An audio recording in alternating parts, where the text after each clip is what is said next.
They were step-siblings, raised under the same roof, bound by family, yet consumed by a love that should have never existed.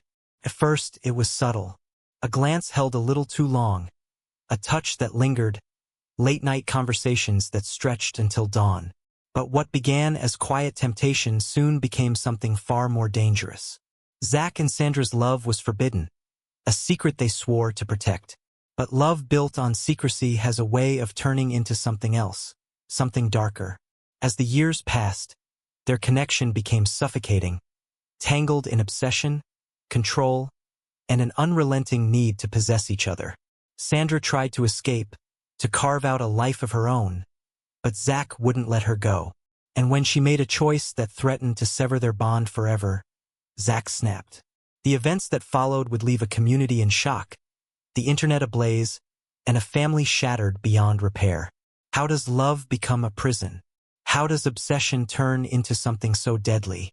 And what happens when a secret so dark finally comes to light? Before we dive into this shocking case, like this video, subscribe to our channel here on The Last Confession for more chilling tales of love, lies, and betrayal. Zach Matthews and Sandra Ellis met as teenagers when their parents married, forcing them into a family neither of them wanted. Denise, Sandra's mother, was a strict woman with deep religious convictions, controlling every aspect of her daughter's life in an attempt to mold her into the perfect image of purity. Jerome, Zach's father, was the opposite, an emotionally absent man who spoke with his fists more than his words.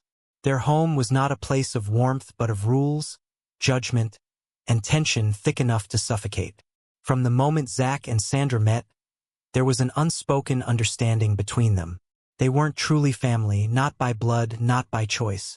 They found solace in each other, a bond that formed in the quiet corners of a house filled with dysfunction. First, it was innocent. Late-night talks that stretched until sunrise. Shared glances across the dinner table. Inside jokes whispered in the dark. But something in those moments simmered beneath the surface, something neither of them had the strength to acknowledge. By the time they reached adulthood, their connection had twisted into something neither of them could escape. It was passion, it was obsession, it was wrong. They swore to keep it a secret, to lock their truth behind closed doors where no one could find it. But secrets have a way of poisoning everything they touch. To the outside world, Zach and Sandra were just step-siblings, living separate lives under the same roof. No one suspected the truth, not even their parents. Sandra played the role of the good daughter, following Denise's rules and hiding her sins behind a carefully constructed mask. Zach, charismatic and reckless, was the son Jerome barely acknowledged. They were expected to be normal, to blend into their roles like everyone else. But behind closed doors, their love was anything but normal. Zach's love came with conditions. He needed to own Sandra, to control her, to know that she belonged to him and no one else. His jealousy wasn't just possessive. It was dangerous. When Sandra tried to break away, to carve out a life beyond him, Zach wouldn't let her go. She tried dating other men, desperate to replace the love she knew she couldn't have. But Zach was always watching. He found ways to sabotage every relationship she started, threatening her lovers, stalking her, sending cryptic warnings that left them too afraid to stay. When one man got too close, Zach made sure he paid the price. A brutal beating in a dimly lit alleyway left him hospitalized, his jaw wired shut, his silence bought by fear. Sandra knew Zach's darkness, and yet she kept returning to him. It wasn't just love, it was an addiction, a hunger neither of them could satisfy, a cycle of passion, control, and destruction that neither of them had the power to break. And in the shadows of their secret, something even darker was waiting. Sandra had always known their love was doomed. No matter how deeply Zach consumed her, how tightly he held on, there was no world where they could ever be together. But when she saw the positive pregnancy test staring back at her, that truth became unbearable. She sat alone in the bathroom, staring at the tiny plastic stick as her mind raced. A child. Zach's child. The thought sent a cold shiver through her spine. It wasn't just the scandal that terrified her. It was Zach himself. He was possessive, obsessive, violent when he felt she was slipping away. If she carried this baby, she would never be free of him. Ever. The days that followed were a blur of silence and dread. She told no one. Not her mother, not her friends. And certainly not Zach. She knew what he would say. He would see it as proof that they belonged together, that fate had bound them in blood. He would claim her in a way he never had before, and there would be no escape. Sandra couldn't let that happen. She made the decision without hesitation. A phone call, a secret appointment, a quiet trip to the clinic where no one would recognize her. She told herself it was for the best, that it was the only way out. But as she lay on the cold examination table, staring at the fluorescent lights above her, she felt a crushing weight settle over her.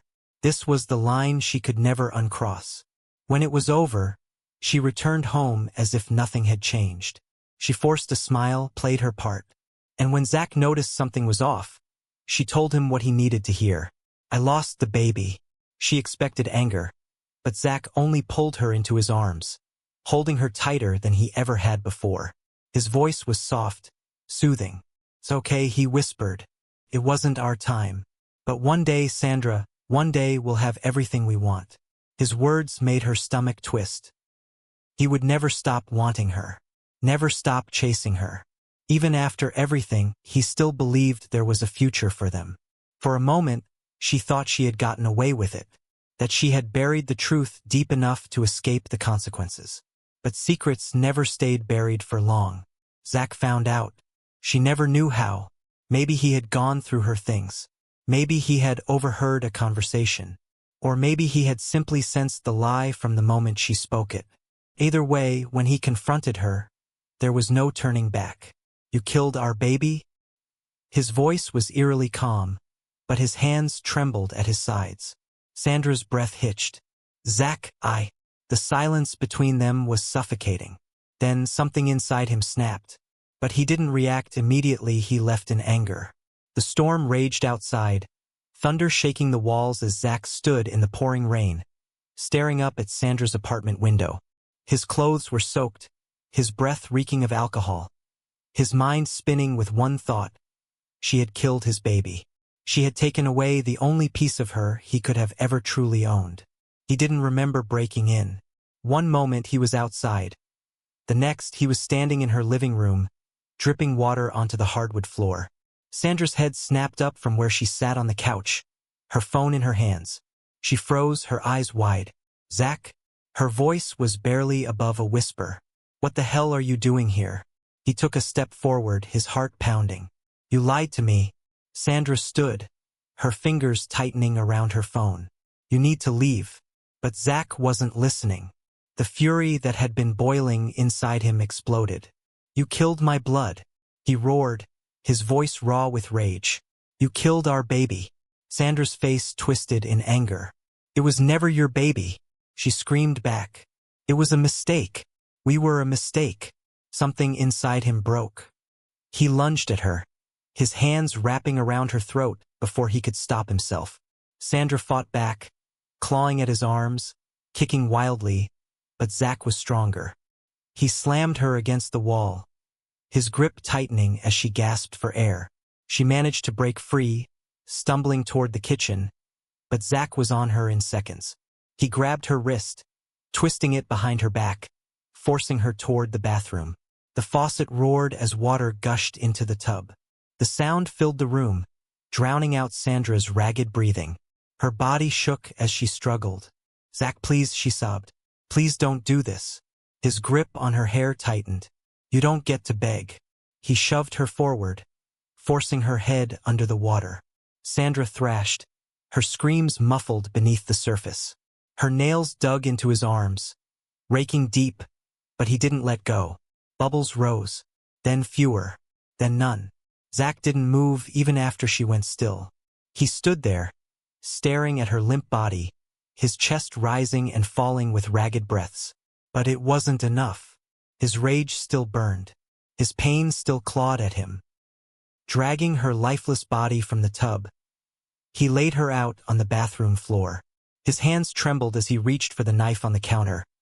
the same one she had used to cut lemons the last time he was here, when they had laughed and kissed like nothing in the world could touch them. Now that world was gone. The blade slid across her skin, carving deep, his hands slick with blood. He wanted to erase her, to destroy the woman who had betrayed him. And when it was done, when there was nothing left of Sandra except a distorted, mangled version of what she had once been, he carried her to the bed. He dressed her in their mother's favorite white dress, smoothed her hair, positioned her like a porcelain doll, frozen in time. Then, covered in blood, he sat in the corner of the room and waited for someone to find them. Kira had a bad feeling from the moment she woke up. Sandra always answered her texts, always. But that morning there was nothing. No calls, no replies. Not even the usual late-night messages complaining about work or her mother. It was silence. By noon, Kira couldn't shake the unease curling in her stomach. She grabbed the spare key Sandra had given her months ago and drove straight to her apartment. The door creaked open, and the moment she stepped inside, she knew something was wrong. The air was heavy, thick with the coppery stench of blood. It clung to the walls, the furniture, her skin. A slow, sickening dread crawled up her spine. Sandra? Her voice trembled. She stepped deeper into the apartment, past the overturned lamp, past the faint trail of smeared footprints leading down the hall. The silence was suffocating, the kind that pressed down like an unseen weight. And then she saw her. Sandra lay on the bed, dressed in white, her body carved and broken, an unrecognizable ruin of the woman she once was. The scream ripped from Kira's throat before she even realized it was hers. She staggered back, her stomach twisting violently. Her legs gave out, sending her crashing to the floor. That was when she saw him. Zach. He was sitting in the corner of the room, his knees drawn to his chest, rocking back and forth. His bloodied hands clutched at his hair, his lips moving in a frantic whisper. Sandra, Sandra, Sandra. Kira scrambled back, fumbling for her phone with shaking fingers, her breath coming in panicked gasps. Oh my God, oh my God. The 911 call was a blur of words and sobs. She could barely form a sentence, barely process the nightmare in front of her. Minutes felt like hours before the police arrived. The apartment was soon swarmed with officers, their voices sharp, their commands quick. Guns drawn, they moved in. Stand up. Hands where we can see them. Zach didn't flinch. He just sat there, still rocking, his hollow eyes fixed on Sandra's lifeless body. An officer grabbed his arm, yanking him to his feet, but he didn't resist. He moved like a marionette, limp and lifeless, letting them drag him away. As they led him out of the apartment, his lips parted, voice hoarse, barely above a whisper. She lied to me. She deceived me. The moment the news hit, the world stopped. Sandra Ellis was dead. Not from an accident, not from an illness, but murdered. And her killer? The man the world would soon come to know not just as Zach Matthews, but as her stepbrother, her lover. It was a scandal unlike anything the internet had seen. The headlines spread like wildfire. Stepbrother kills pregnant stepsister in brutal crime of passion. Twisted love affair ends in murder. Internet star's darkest secret exposed. Millions of people scrolled through old photos of Sandra, dissecting her last social media posts, searching for signs they had missed. The beautiful, faith-driven influencer who had preached self-love and devotion was hiding a secret life, one filled with darkness, obsession, and betrayal. The tabloids ate it up. News anchors debated morality and mental illness, while Twitter and TikTok turned the tragedy into a spectacle. Some blamed Zach entirely, painting him as a psychopath. Others speculated that Sandra had manipulated him, that she had played with fire and gotten burned. But one fact remained. She was dead, and Zach had killed her. The trial was inevitable, and when it began, it was chaos. The courtroom overflowed with reporters, true crime bloggers, and spectators desperate for a glimpse of the man who had turned love into something monstrous. The prosecution wasted no time. They painted Zach as a possessive, jealous predator. A man who had controlled Sandra's life, stalked her, terrorized her, and ultimately slaughtered her when she defied him. They played the 911 call from Kira, her sobs filling the courtroom as she described the horror she had walked into. They showed autopsy photos, Sandra's disfigured body, the deep wounds carved into her flesh, the sheer brutality of it all. Sandra's mother, Denise Ellis, took the stand, gripping a framed photo of her daughter, her face streaked with tears. "I knew something was wrong," she whispered, her voice barely above a breath. "But I never imagined this. My baby is gone." Then Kira. She relived the nightmare, her voice shaking. "I still see it when I close my eyes. The blood. The dress. He looked at me like I wasn't even real." But the most shocking moment came when Zach's own father, Jerome Matthews, took the stand. "My son is a demon," he said, his voice cold. "I don't recognize him anymore." The words landed like a death sentence. Zach sat there, expressionless, as his life unraveled in front of the world, as his mother wept, as his father disowned him, as strangers condemned him to hell. He said nothing. He didn't need to. The evidence spoke for him. The jury deliberated for only 3 hours. In that short span, the fate of Zach Matthews was sealed. When the jury returned, their faces were grim, and the courtroom fell into a heavy silence. Everyone seemed to hold their breath, as if awaiting something that would shatter them all. The judge spoke in a tone that brooked no sympathy. "We, the jury, find the defendant guilty of first-degree murder." Zach didn't flinch. His face remained impassive, his eyes locked on nothing in particular. He didn't need to hear the verdict. He had already accepted it in his soul. He had already given up. The room buzzed with murmurs, but Zach remained still. No tear, no expression of regret or disbelief. His world had already ended the moment he had killed Sandra. When the judge spoke again, it was with finality. "You will serve life in prison without the possibility of parole."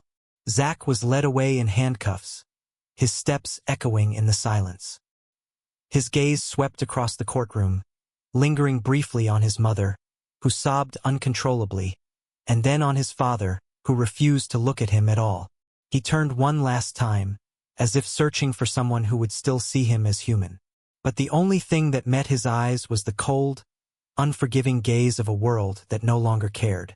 The only thing left in the room was hatred, the kind that permeated the air like a stench he could never escape. But the judge's words didn't stop there.